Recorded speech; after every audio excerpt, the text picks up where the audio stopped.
I am doctor Mohammad Ansari, assistant professor of paediatrics, और आज मैं एग्जामिनेशन करवाने जा रहा हूँ thalassaemia intermedia combined with iron deficiency anaemia.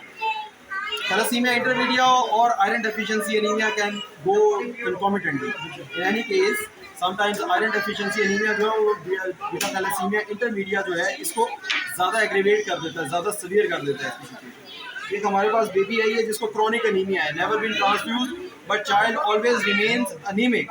जब हमने एग्जामिन किया तो हमें जनरल फिजिकल एग्जामिनेशन में बहुत सारी फाइंडिंग्स मिली हमें, ठीक है। वो हम आपको फाइंडिंग्स वो साथ साथ लेके चलते हैं कि क्या क्या फाइंडिंग्स इसमें हमें मिली है as a short case for FCPS MCPS examination. इस बेबी को पाइलोनाइकिया है, she has spoon shape nails, okay, see spoon shape nails हैं।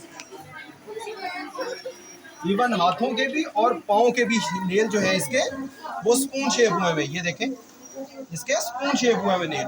और आपको पता है कि स्पून शेप नेल जो है they are pathognomonic of iron deficiency anaemia. Spoon shape जब भी पाइलोनाइकिया होगा तो it is pathognomonic of iron deficiency anaemia. लेकिन इस बच्ची में कुछ और फाइंडिंग्स भी है जिसने हमें ये चीज़ ज़रा सोचने पे मजबूर किया है कि नहीं, she doesn't have only iron deficiency anaemia, इसमें कोई और मसला भी है, ठीक है जी। वो क्या क्या मसाइल है, आप बेबी की जनरल फेशिस देखें, फ्रंटल बॉसिंग हुई है, मैक्सिलरी प्रोमिनेंस हुई है, this is called prominent maxilla, ठीक है। प्रोमिनेंट मैक्सिला, इसकी जो चीक्स हैं ये भी प्रोमिनेंट है, और ये इसकी बिल्कुल थैलासीमिक फेशिस बनी हुई है। इसकी मदर को भी देखा, हमने फादर को भी देखा, उनसे इसकी फेशिस डिफरेंट है, ठीक है। जब हमने फर्दर एग्जामिन किया इसके एब्डोमेन को तो we found out that there is also splenomegaly,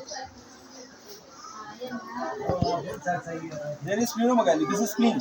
Spleen is palpable at least 3 to 4 centimeter towards umbilicus in the line of axis of its enlargement, and the margin is rounded and normal, non-tender, and notch is present interior, okay। और ये spleen, presence of spleen जो है ये बता रही है that this child is a mixture of iron deficiency anaemia and beta thalassaemia intermediate, क्योंकि iron deficiency anaemia में स्प्लीन कभी नहीं है, ये हमेशा याद रखें।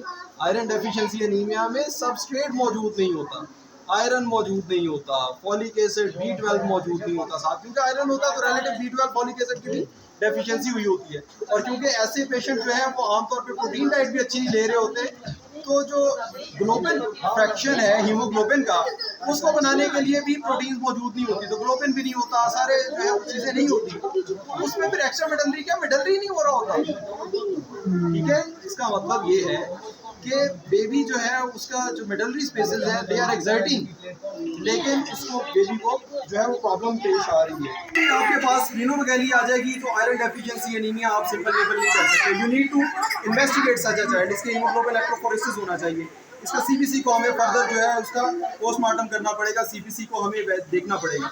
CBC में एक फैक्टर होता है, एक इंडेक्स होता है जिसको हम कहते हैं मेंडजर इंडेक्स, वो अभी मैं आपको निकालना सिखाता हूँ कैसे मेंडजर इंडेक्स कैसे निकालते हैं। मेंडजर इंडेक्स ये बेबी का CBC है। मेंडजर इंडेक्स बेसिकली डिनोट करता है, इस तरह से लिखा जाता है MCV, mean corpuscular volume divided by, इसको थोड़ा ऊपर से जूम करें, डिवाइडेड बाय RBC काउंट। इस पेशेंट का MCV इज ओनली 44, उधर इधर ही नहीं 44 है, और 5.12 RBC काउंट है, और मेंडजर इंडेक्स इसका निकला है 8.6। क्या इंटरप्रिटेशन है, if Mentzer index is less than 13 then it is suggestive of thalassemia, alpha thalassaemia या बीटा थैलेसीमिया, यानी इस पेशेंट को कोई हीमोग्लोबिनोपैथी है, ठीक है जी। और अगर मोर देन 13 है तो इट सजेस्ट कि आयरन डेफिशिएंसी एनीमिया। मेंडजर इंडेक्स हमेशा निकाला जाता है इन सेटिंग ऑफ अनीमिया, ठीक है जी। अगर अनीमिया नहीं है तो फिर मेंडजर इंडेक्स किसी नॉर्मल पेशेंट का नहीं निकाला जाएगा, उसका कोई सिग्निफिकेंस नहीं है।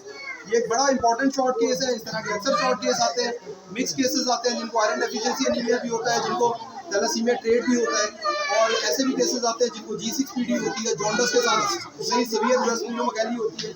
ऐसे भी केसेस आते हैं जिनको सिकल सेल एनीमिया होता है, सिकल सेल में वो डेक्टालाइटिस के साथ पेशेंट आते हैं और उन्हें स्प्लीन नहीं होती। जॉन्डस होता है, पैलर होता है, डेक्टालाइटिस होता है, यानी वेजोक्लूसिव पेनफुल क्राइसिस होते हैं, और स्प्लीनोमेगाली नहीं होती क्योंकि 5 साल तक स्प्लीन रिग्रेस कर जाती है in cases of sickle cell anaemia, autosplenectomy हो जाती है, ठीक है जी।